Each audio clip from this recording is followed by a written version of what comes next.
Hello again. I've been made a few YouTube videos on various things, mainly about sharpening tools or grinding drills, etc.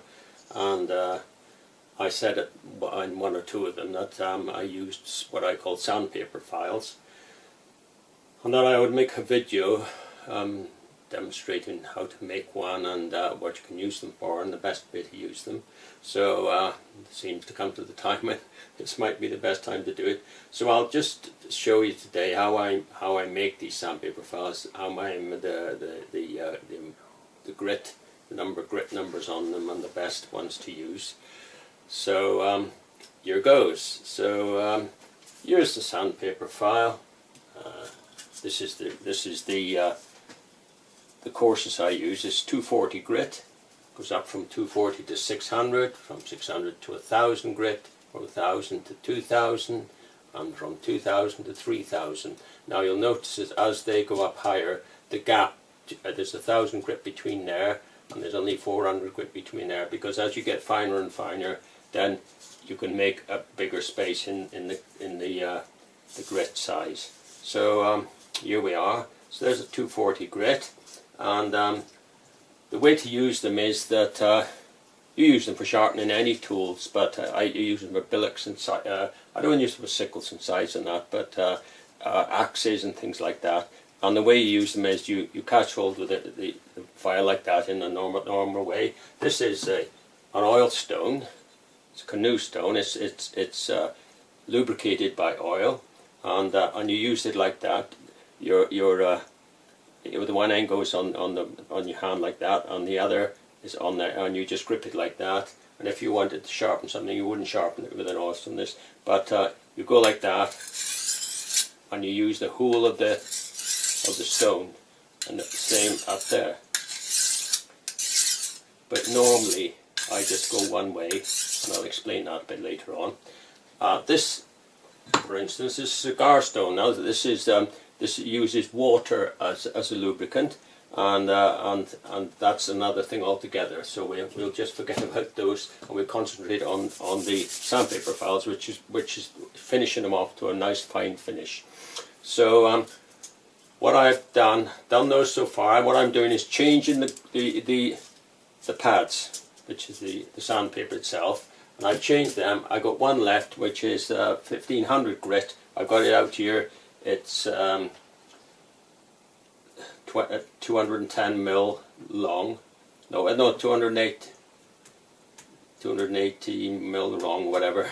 But it's 208. Yeah, it's if I cut it into 4, it's 70 mil for each file. So I got 4 of 1500 grit to play with. I've got 1, 2, 3 left. So I'm going to cut down for another one. What I do, I measure them out at 70 mil. Put a mark, and then cut it here.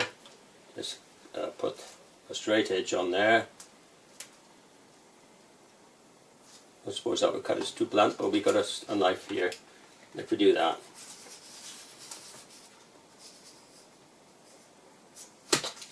so that's it. So that's the piece we want. So we can get rid of that and go.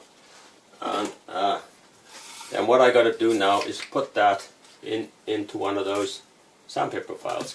I have started to make one, and I've got it here, and I'll just bring the camera down to where it is, and there's the one that I'm making.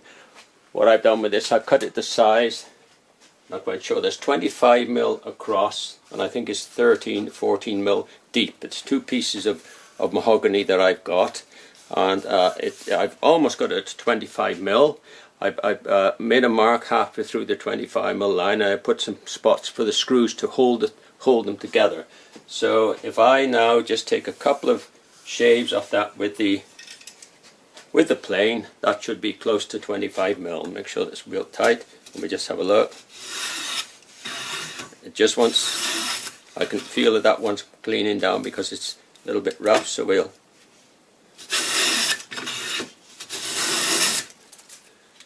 just have a look at that. Could do with one more.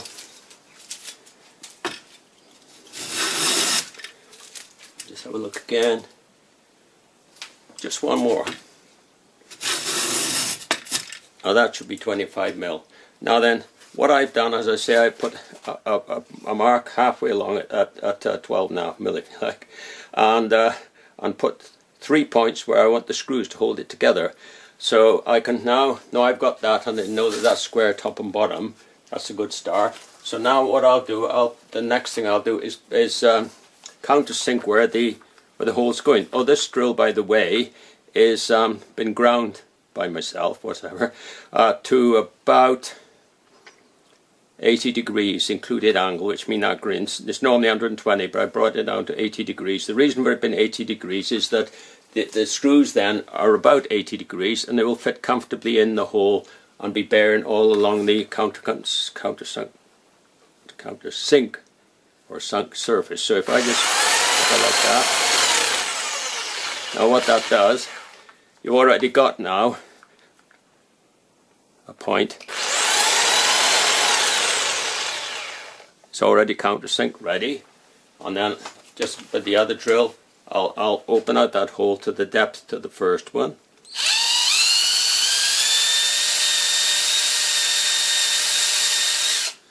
And the next one.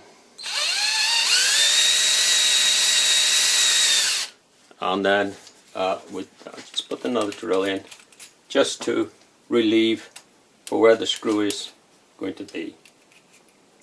So just do that. Just a little bit, just to start it off.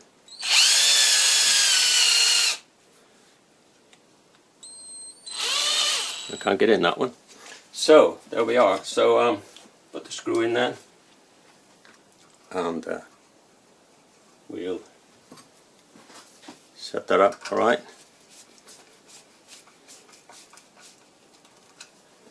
Just move that on a little bit.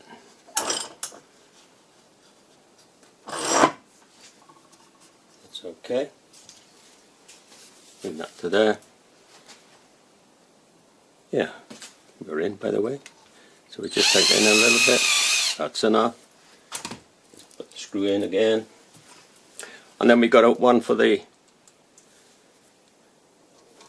middle. Just put them in just temporarily for the time being, because what I'll do now, I'll just rise it up a little bit, and we put the one in the middle. Oh.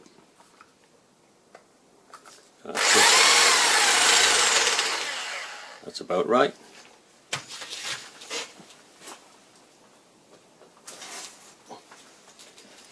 Change that one over.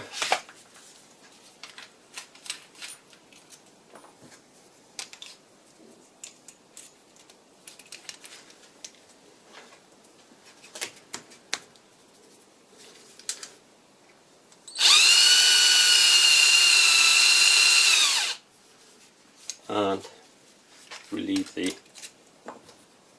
screw.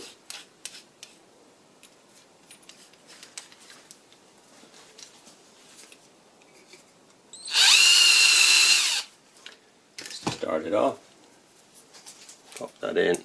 We'll pull these out now in a minute, just putting them in temporarily to make sure everything's alright. And you see when that angle on that drill, the included angle is about 80 degrees or less, than the screws fit nice and comfortably, and they're bearing all through the screw, the width, the angle of the screw. So we got as far as there. Next thing we want to do is just clean that angle off a little bit there.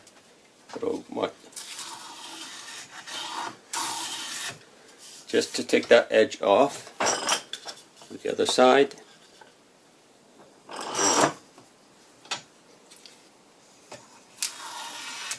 That's just so that the sandpaper has got a slight chamfer for it to sit on. I can take these out now, and we'll put the sandpaper in. I take these out all the way because I don't want the screws to get on the way. Now then, what I want to do before we do that, I'll just do it now, is I want to put a marker on the one end of the sandpaper file, because after this I want them to fit I don't want them to go the wrong way around, so if I put a V on there like that,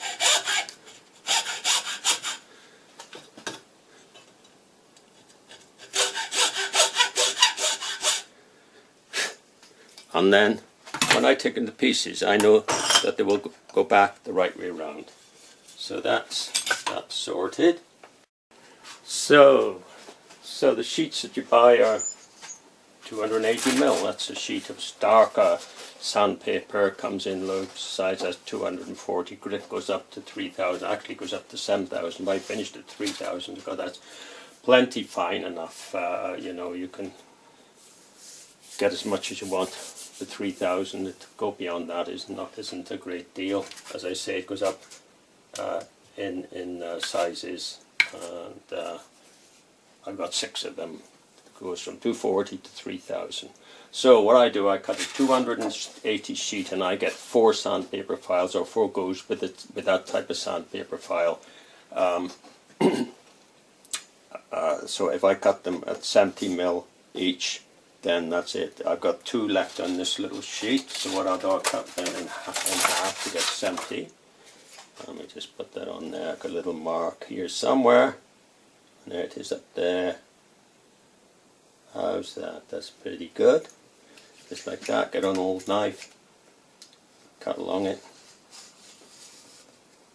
Let's move in.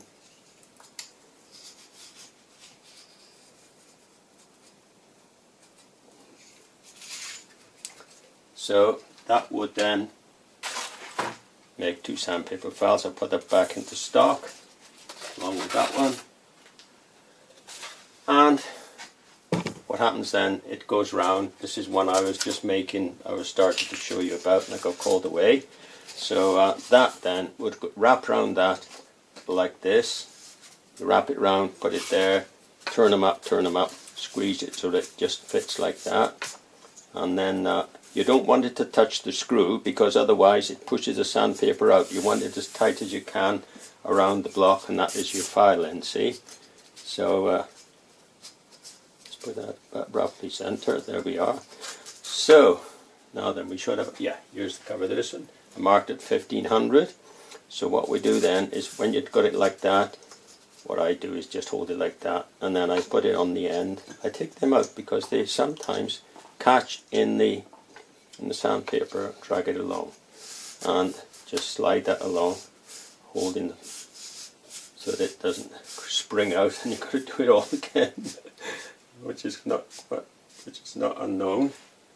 Just check the end to make sure that your mark is on the same side. The V top and bottom is on there, and then we can put the screws in.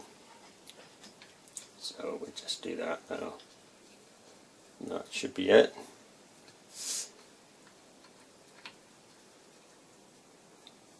I'll put that center screw in first, just to hold it down a little bit. Don't go too tight at the start, because we want to just tighten the sandpaper up a little bit in the timber, a little bit more. See, it's sprung out. So we just put that on there. Something you can do in the winter, you know. I don't change them very often. And why do you want so many? Well, the reason is that if you try and economize and sort of have a bigger gap between them, then you've got it's almost like a ploughed field. You've got bigger grooves where the sandpaper's been, and therefore you're going to use it more. Whereas if you've got the others, you know, if you've got a smaller gap between the sizes, 240, 600, 1000.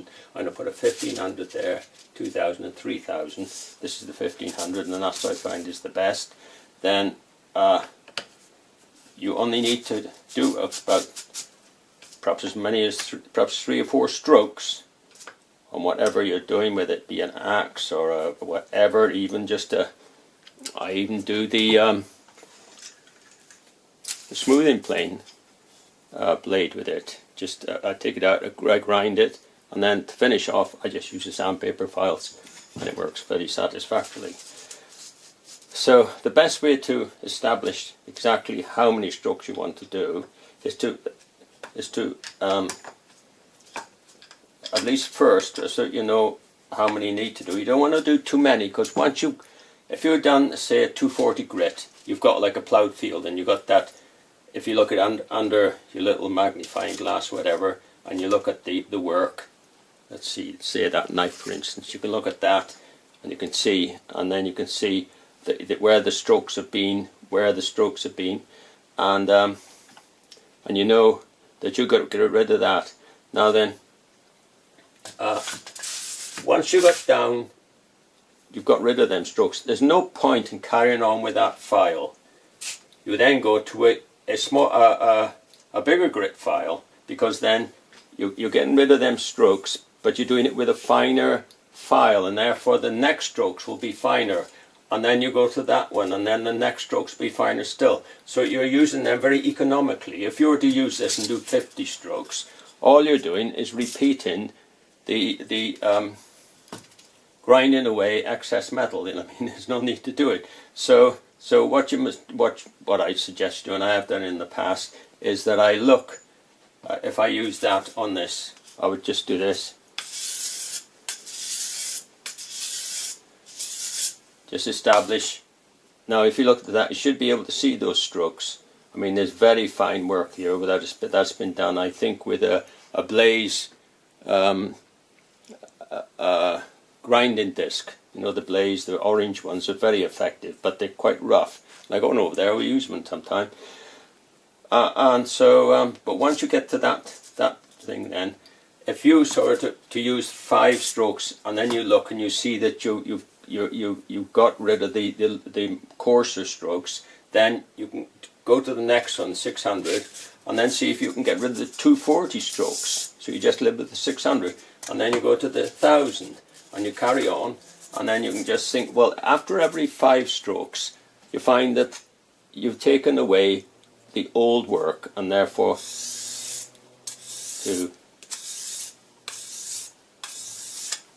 then look at that. And then you can establish how many you're going to. If you don't do enough, then you're not getting rid of that last grinding process, if you know what I mean. I'm trying to explain. But and then once you know how many you've got to do, then you quickly come to a successful finish for your grinding, or for your dressing with the sandpaper files. So sandpaper files, you can buy these sheets. They're called, I think the best ones are Starker, which is you can buy them online. You can buy a set of 5 sheets. I forget how much I used. It was years since I bought some. No, because I don't use them very often, and I look after them when I do. So that's it. I think that's everything. And I'll put this online along with the rest of the stuff I got there. If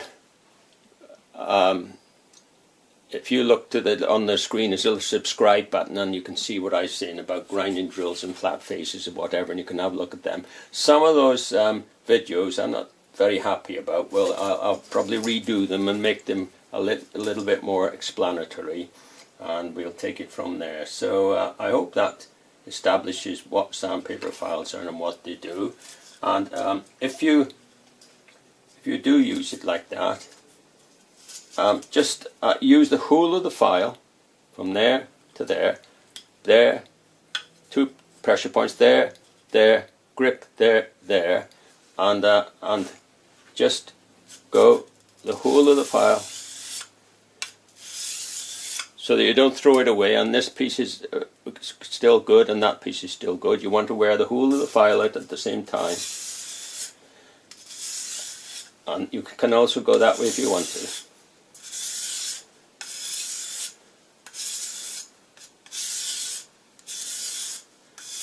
When they're new like this, they take quite a bit of metal away. You'll be surprised. And if you just use them, as I say, judiciously, you will work out how many strokes. It might be as low as even 5 strokes before you need to change to a finer grit. You know, the higher the number, the finer the grit. So then you go on to the next higher. And then after 5 strokes, you can look at it and you can see whether the finer grit is having the effect it's required.